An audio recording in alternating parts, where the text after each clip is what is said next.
Hello everyone.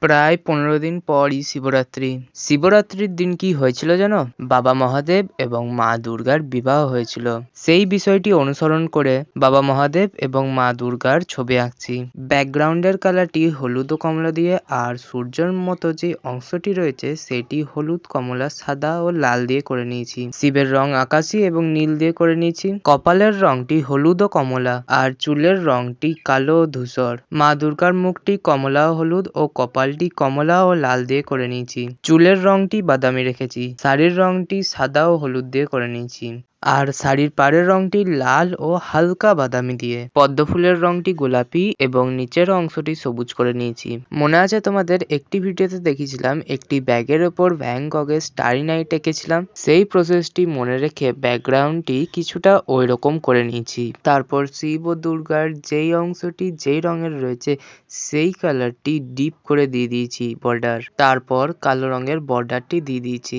তোমাদের সাথে কথা বলতে বলতে প্রায় কমপ্লিট হয়ে এসছে আমার ছবিটি। সবশেষে যে সূর্যের মতো অংশটি রয়েছে সেইটির ওপর ওং লিখে দিয়েছি সাদা কালার দিয়ে। এরপর এটি রোদে কিছুক্ষণ শুকিয়ে যাওয়ার পর ভালো করে ভার্নিশ করে নিয়েছি।